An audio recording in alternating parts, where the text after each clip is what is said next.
I am presenting Union Gospel Press's Sunday School Lesson number 10, Sunday, February 2nd, 2025. The lesson is entitled Healing a Man Born Blind. Lesson text comes from John chapter 9, verses 1 through 17. Related scriptures are John 8:12 through 20, 9:18 through 41, 12:35 through 50. The place is Jerusalem. The time is 29 AD. In this last lesson of the second unit, we see Jesus' power again in the healing a blind man. He shows us he is the light of the world to those who are in darkness. Today's aim, facts, to show how Jesus healed a blind man and how the man answered questions about Jesus' actions. Principle, to present Jesus as the light of the world to those who live in darkness. Application, to show that with Jesus as our Savior, we are able to better understand our difficulties. Illustrating the lesson, Jesus is the light of the world for us today. He guides us through difficult situations. Practical points. 1. People use the sins of others to reassure themselves that similar tragedies will not happen to them. John 9, 1 through 2. 2. God can use even tragedies to show his saving power. Verse 3. 3. The light of Christ is the light of the world. He illumines the path of life. Verses 4 through 5. 4. God's creative power can transform and heal people who are otherwise incurable. Verses 6 through 7. 5. As soon as Christ is given credit for something good, unbelievers try to discredit it somehow. Verses 8 through 13. 6. God's law is never against showing compassion. Verses 14 through 17. Golden text. As long as I am in the world, I am the light of the world. John 9, 5. Today we have 3 lesson outlines. The first is a miracle, John 9, 1 through 7. The second is a wave of skepticism, John 9, 8 through 13. The third is a controversy, John 9, 14 through 17. Introduction.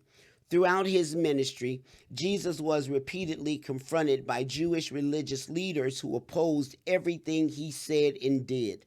John 8 is an example of this. First, they brought Jesus to a woman caught in adultery and tried to corner him into speaking against the Mosaic law, verses 1 through 11. When he declared himself to be the light of the world, verse 12, they accused him of having no witness to validate that. This was followed by a heated exchange about who his father was and an accusation that he was demon-possessed. On the last day of the Feast of Tabernacles, Jesus declared himself to be the source of living water, 7:37 through 39. In chapter 8, he declared himself to be the source of spiritual light.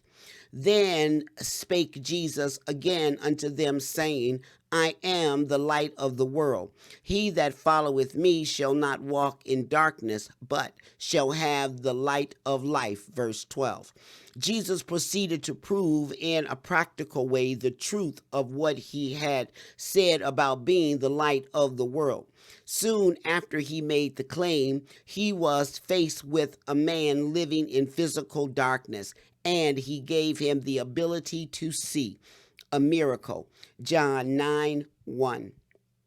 And as Jesus passed by, he saw a man which was blind from birth. And his disciples asked him, saying, Master, who did sin, this man or his parents, that he was born blind? Verse 3. Jesus answered, Neither have this man sinned nor his parents, but that the works of God should be made manifest in him. Verse 4.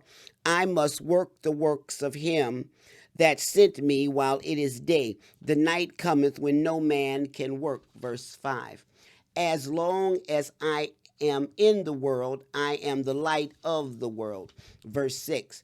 When he had thus spoken, he spat on the ground and made clay of the spattle.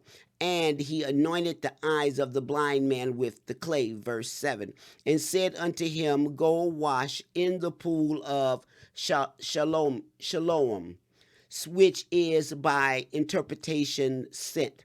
He went his way, therefore, and washed and came seeing. The blind man, John 9, 1 through 2.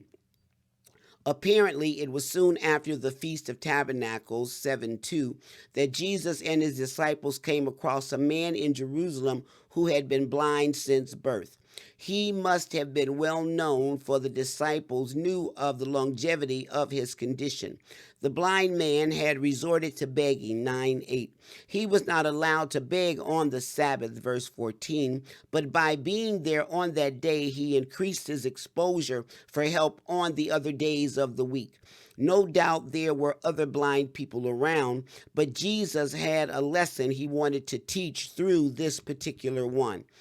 Jesus' disciples held the typical Jewish attitude of the day that physical malady indicated God's displeasure with the person and constituted judgment against him. The question in their minds was, had he himself sinned, or was he bearing judgment because of some sin committed by his parents?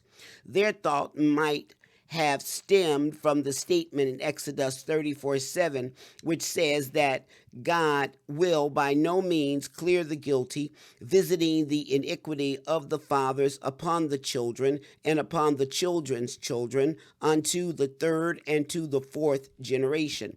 Their question was a bit strange.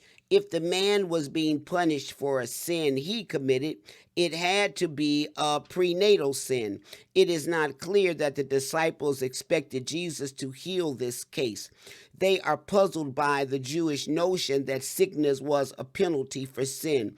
The book of Job had shown that this was not always the case, and Jesus shows it also, Luke 13, 1 through 5. If this man was guilty, it was due to prenatal sin on his part. A curious notion, surely. The reason he was blind, John 9, 3 through 5. Jesus responded with a twofold answer. First, this man's blindness was not the result of anyone's sin. It is good to take note of this, because there are those who quickly accuse anyone who is suffering from illness or adversity of being under God's judgment. Often bad things happen in the normal course of nature, and it is not the judging hand of God in action against us. While it is true that God chastens for sins, not all suffering is the result of specific personal sins. The second part of Jesus' answer was that the man's blindness had occurred so that God could do a revelatory work in him. Homer Kent noted, God must not be held morally responsible for the evils in the world, but nevertheless, he often incorporates such situations into his plans to accomplish the ends he desires. The emphasis in Jesus' words was not, however, upon the theological explanation of the origin of sin, but upon his ability to deal with it. It was through Jesus that the revelatory work would be done. He was present on earth to do the works of his Father, and he referred to his time here on earth as day, verse 4, which ties in with his being the light of the world. The time was coming, however, when he would no longer be able to do what he was doing. He referred to that coming time as night, perhaps meaning the Passion Week and his crucifixion. The light he was providing as the light of the world, verse 5, was going to be extinguished. That would not end the light, however. Jesus did not explain here that his work would continue through the ministry of the Holy Spirit. He referred only to the light he was given by being personally present. The means of his healing, John 9, 6 through 7. We know that Jesus did not need physical aids for performing miracles. What he did with this man was somewhat unusual, although on two previous occasions he had done something similar.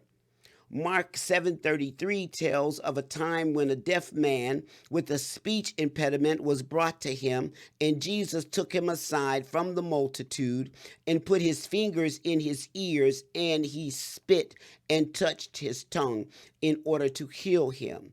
Later, a blind man was brought to him in Bethsaida, and he took the blind man by the hand and led him out of the town. And when he had spit on his eyes and put his hands upon him, he asked him if he saw aught. Mark 8:23. The man could see only partially, so Jesus put his hands again upon his eyes and made him look up, and he was restored and saw every man clearly. Verse 25. With the blind man in John 9, Jesus spit and made clay to put on his eyes, then told him to go wash in the pool of Siloam, verses 6 through 7. Did Jesus have some purpose in using these unusual, unneeded means of healing? No explanation is given in the text, but perhaps these particular people needed something to strengthen and aid their faith. In the case of this man, he had to exercise faith by going to the pool to wash the clay off. When he did, he was healed and he returned with full sight.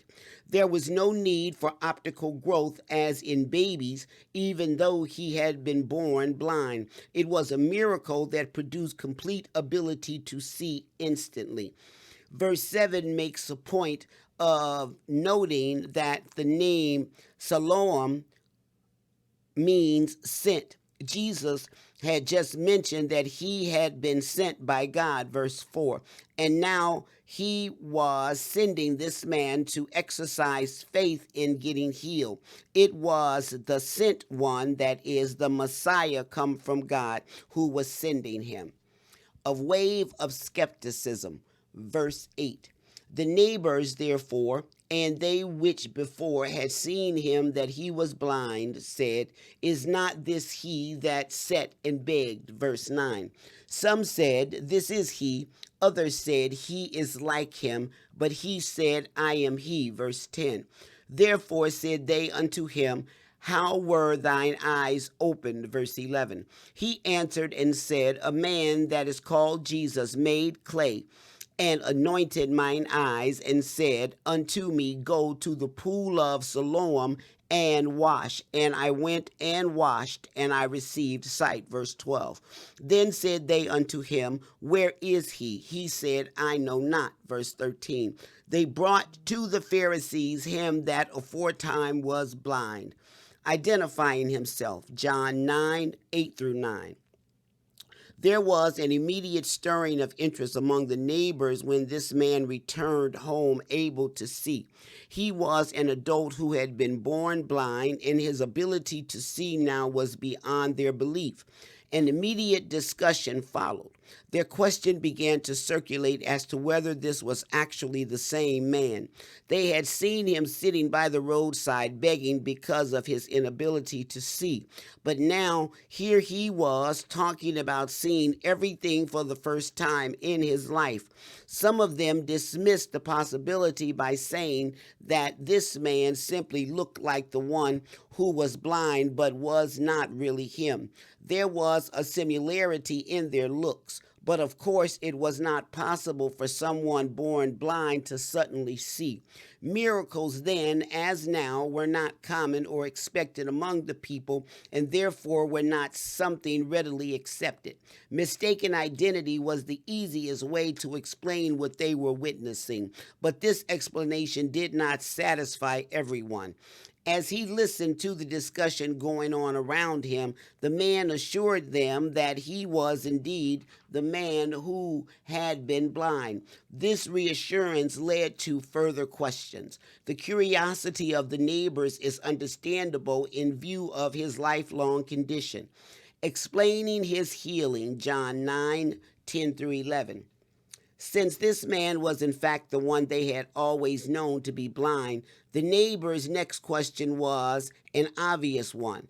How were thine eyes opened? Verse 10. They were looking at what they considered to be an impossibility for someone who had been born blind and never been able to see, just could suddenly have sight. There had to be an explanation of some kind, and they wanted to hear it. If he had indeed moved from being blind to being able to see, by what means had this happened?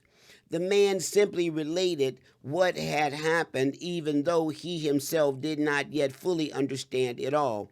He told them a man named Jesus had made clay, anointed his eyes with it, and told him to wash in the pool of Siloam. When he did this, his eyes were opened and he was able to see.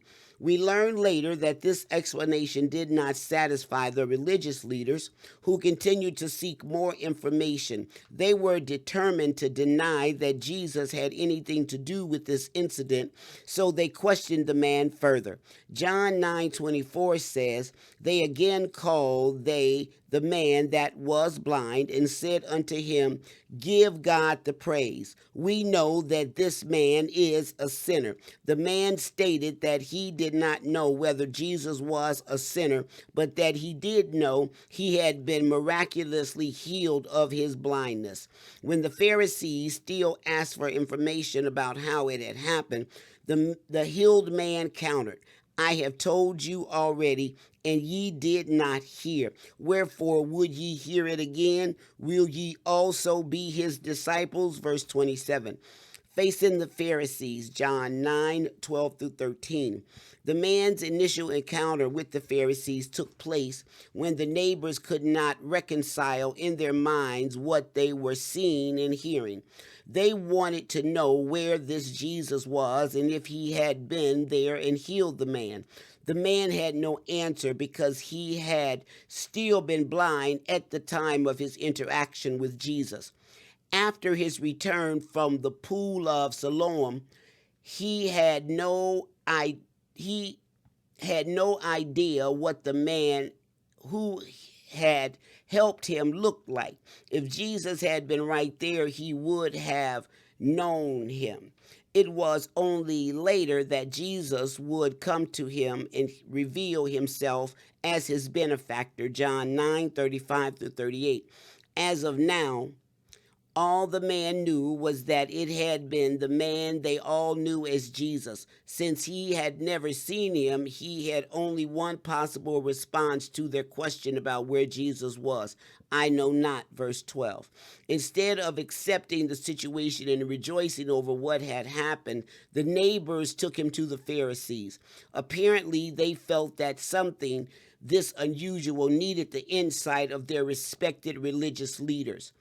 By this time, there had probably been a lot of speculation about who Jesus was. So, although these neighbors might not have encountered him personally, they knew of the controversial sentiments toward him. They knew their leaders were opposed to Jesus, so they must have felt it was important to get them involved in this situation. A controversy. Verse 14. And it was the Sabbath day when Jesus made the clay and opened his eyes. Verse 15. Then again, the Pharisees also asked him how he had received his sight. He said unto them, He put clay upon mine eyes, and I washed, and do see. Verse 16. Therefore said some of the Pharisees, This man is not of God, because he keepeth not the Sabbath day. Others said, How can a man that is a sinner do such miracles? And there was a division among them. Verse 17. They say unto the blind man again, What sayest thou of him, that he hath opened thine eyes? He said, He is a prophet. The Pharisees doubt. John 9:14-15. Verse 14 is an explanation by John that almost sounds like, oh, by the way. He did not write it lightly, however, because this is a significant bit of information when it comes to the opposition of the Pharisees. Their very legalistic view of the Sabbath caused them to oppose just about everything Jesus did on that day of the week. It provided them with numerous excuses for condemning him and his ministry. Jesus had come to fulfill the law and was not bound to the legalistically the way the Pharisees were. In fact, he had informed them that he was the Lord of the Sabbath. This occurred during one of his earliest confrontations when the disciples were picking grain and eating it on a Sabbath day. Mark 2:23-28. It was not an issue for him to give this man sight on the Sabbath, but it immediately became an issue for the Pharisees. The Pharisees immediately wanted to hear for themselves the healed man's explanation about receiving his sight, John 9:15. This is the second of four inquiries in this chapter regarding the man's healing. When his answer did not satisfy the Pharisees, they asked his parents about it, verses 18-23. Later, as we already noted, they asked him one more time, verses 24-26. His first response to the Pharisees was an abbreviated version of what he had said earlier to the neighbors. The Pharisees' conclusion, John 9:16-17. The Pharisees had made a long list of specific do's and don'ts regarding the Sabbath in an attempt to explain and put into practice what the scriptures meant when they prohibited work on the Sabbath. Kneading the clay, anointing his eyes, and healing the man were all considered work and therefore forbidden. But because Jesus broke their petty rules, they immediately decided he was not from God. The healed man still had only limited understanding of who Jesus was. He knew a man they called Jesus had healed him. But who Jesus was specifically, he did not know.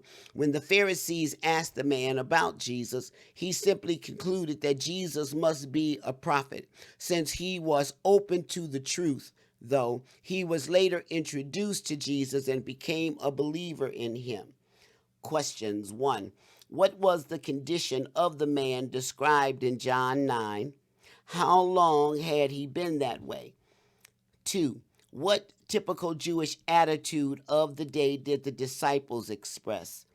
3. What did Jesus say about the reason for the man's blindness? 4. What did Jesus do in this case to heal the man, and why might he have resorted to such actions? 5. What question arose in the minds of this man's neighbors, and what did they conclude? 6. When asked where Jesus was, what did the man answer? Why? 7. What did the neighbors do in response to the man's words? 8. What fact did John include to explain the Pharisees' anger? 9. What was the Pharisees' conclusion about Jesus?